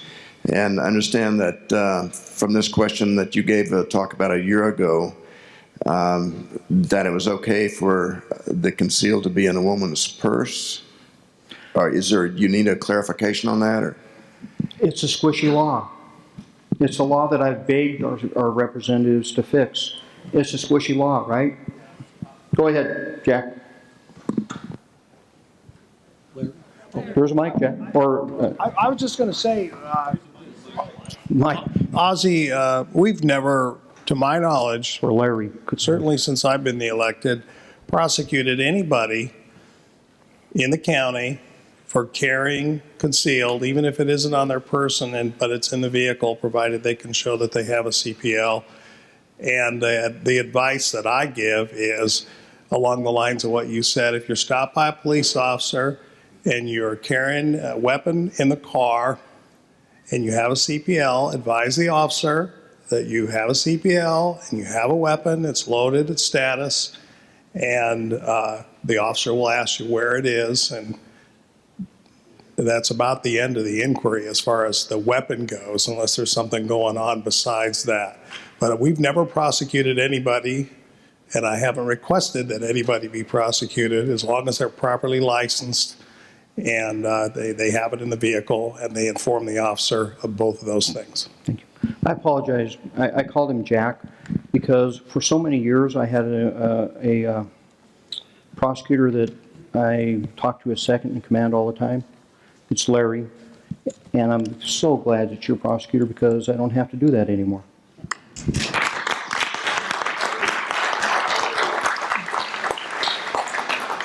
And this is one of those things that caused a lot of problems. And I've been getting the hook, and I warned you, it's going to be a long presentation.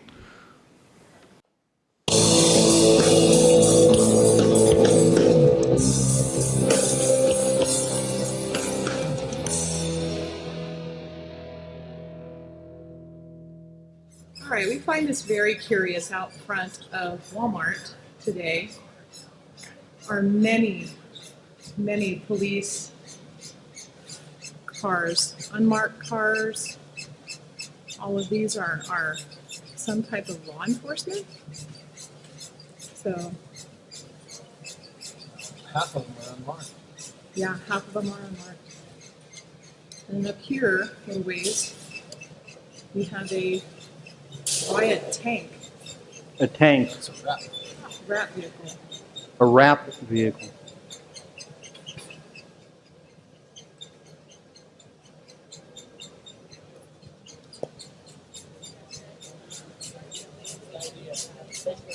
Not sure what this is. It says rescue on it, so we're supposed to feel safe. That isn't on my vehicle. Of course, they let the kids in there, because then it makes it seem, friendly and normal. But I don't know why I'd need to be rescued in that. Seems like I'd be needing to be rounded up in that, not rescued. Rounded up in that. And you keep going down this way, you've got even more vehicles. Wow, your car is really loud. And then, what about that? I mean, I don't know how many cars that is. What do you think? That's about 15, 20 cop cars? We need to go ask somebody what it's about. Hey, Rosie. Yes, sir. Good morning, bro. You too, baby. Always been friendly, brother. So what is this for? What do you got? What is this? This is basically a rolling, like a shield for us, for a team to hide behind. It's bulletproof. What situation would you be in that you would need to pull this out? We have guys that shoot at police officers. So like they have AK-47s or automatic weapons, and they shoot at us. And this is like a rolling, we can use this as a shield to move the team. I mean, so what do you call that kind of a vehicle? This is a MRAP, they call it. MRAP, wow. So it's a military surplus vehicle, the military can run away from. But now the local police are using it for rioters or things like that, like Black Friday. You just had Black Friday. That could have been a situation. Basically, it's just it's cover for our We just had Black Friday. Did you catch that? So there's a lot of people out there with heavy machine guns and heavy weapons, and we use it it's bulletproof, so we can use it as a shield.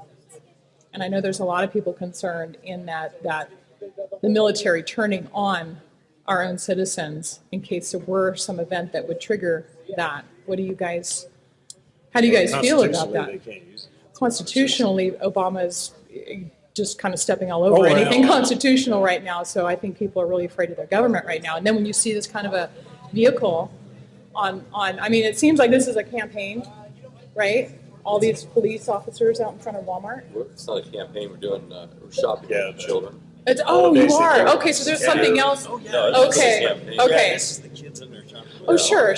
But from a parent, from a citizen. The kids love to see this stuff for the SWAT team and stuff. Sure. And Yeah, well, my son would it. too. Yeah. But then as a citizen and someone who's raising children in a world that I don't know what it's going to look like with them, I feel like this is also a kind of a desensitization type of tool where they're going to think it's normal You know, a lot of kids grow up and AK-47s in the hands of people policing them while they're going, going to school is normal. Times are crazy right now. The world Yeah. is crazy right now. Everything changed. Everything's going crazy. So I mean, I know you guys are on the front line and you need to be protected, but I know there's a lot of people worried about that turning on citizens who are deemed to be, terrorists, and that is a very loose term now. Who is a terrorist? it's worldwide. It's Yeah. just everywhere. It's sad. Well, the nice thing about this piece of equipment is that if somebody is directing fire toward a team that's trying to get in, they safely can pull right through a fire. Take enemy fire and still try to address the threat without being feared of getting shot. So I'm thinking that is totally appropriate in Iraq, but what kind of a situation in the U.S. would you see that happen? We've got a lot of constitutionalists and a lot of people that stockpile weapons, a lot of ammunition. I mean, we've got a lot of constitutionalists and a lot of people that stockpile weapons, a lot of ammunition. They have weapons here locally. Do you think that's their right to have those, or do you think that You can watch the whole thing. I'm getting the hook because we got to be out of here by 9. Okay? It says, over the past several months, we've been under siege with complaints. I can assure you that I know when I'm under siege and I'm not. Okay? Very few people, except for Tennessee, Texas, and South Carolina, really hit this because this video went to InfoWars. Deputies named again. This deputy received multiple death threats, folks. Multiple death threats, he and his family.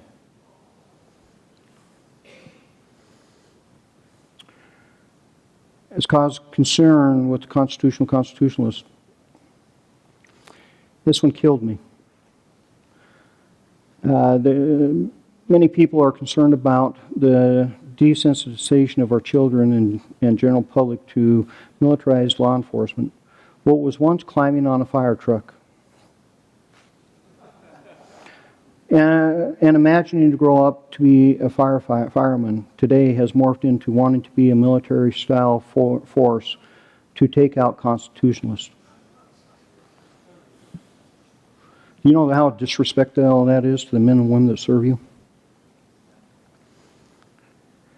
I-594, you're looking at an individual that fought I-594 when very few people would fight I-594 because it was going to pass by 66%. People told me, you're committing political suicide. It's bad law. It's always been bad law and still bad law.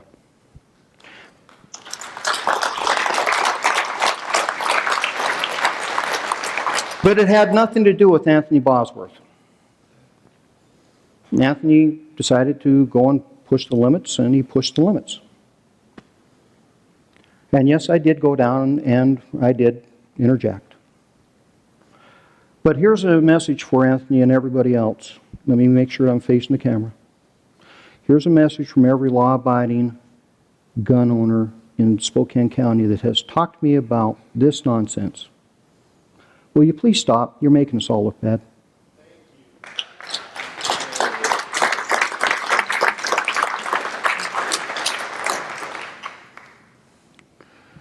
Apparently people want a sheriff that upholds the Constitution values, not a sheriff, one that has your back, and not one who's professionally trained. Deputy imply constitutionalists have a target on their backs. I only know a few people that have targets on their backs, and that's my deputies, but I want to make it very clear today. There are people that don't like me, folks. If you don't like me, take it out on me. Do not take it out on my deputies anymore.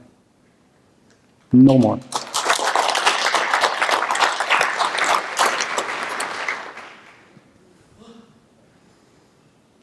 This individual had a protest out here.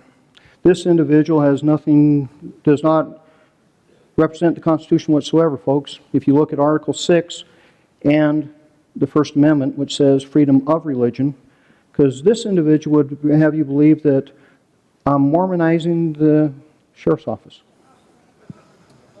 My command staff sits over there. Will you all stand up? Stand up. All Mormons remain standing.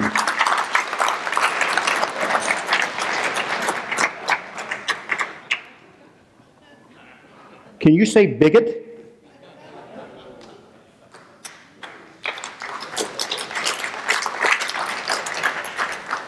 Freedom of religion, folks.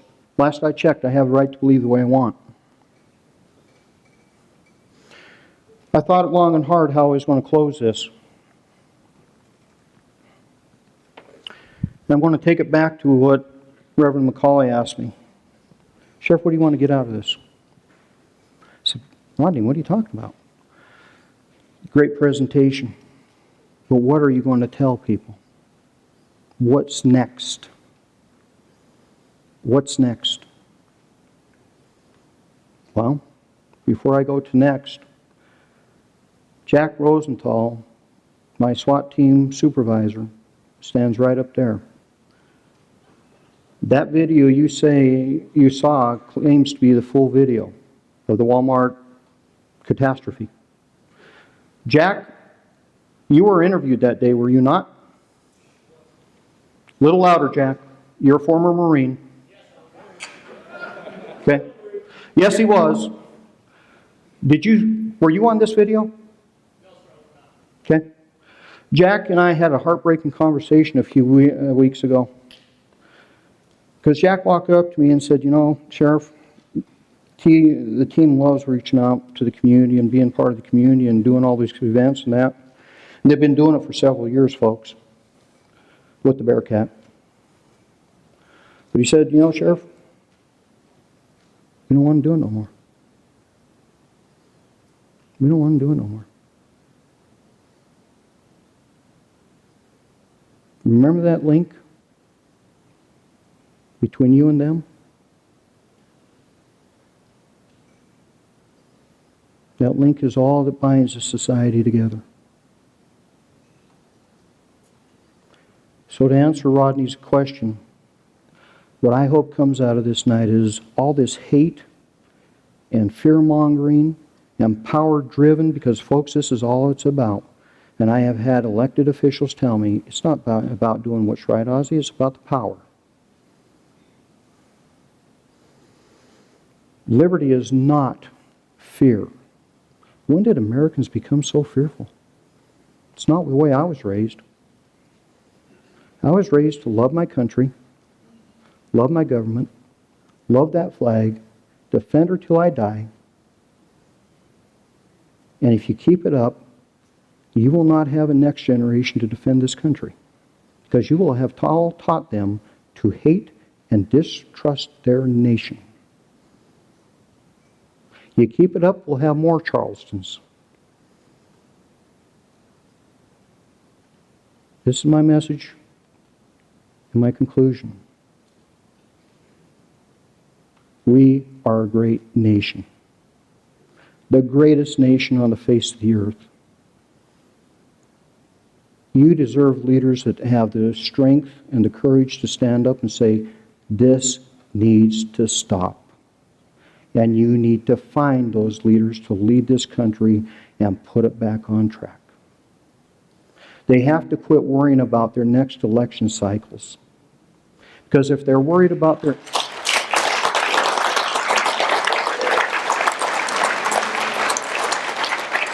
Because if they're worried about their next election cycle, they will never do what's right by you. Because liberty is never fearful. Liberty never causes fear, because there are folks out there that try to shut these voices down. Because they want you to be fearful. Because they control you by that fear. At the ballot box. So my message to you is, become the America we once were. Afraid of nothing. And united. Period. Take an example from Charleston and make it real. There are 3 people that I respect and admire. Gandhi, Reverend King, and George Washington. Why? Because they put it all on the line. They knew they'd probably die if it went bad for them. But they stuck it all on the line. Washington probably the most, because he had all the power. He could have been King George I. But you know, folks, he said, it's not what we did this for. We did this so the American people can be free. The mandate that was given is love one another. Maybe you need to love one another and build the nation that we can be. They said there was a dream.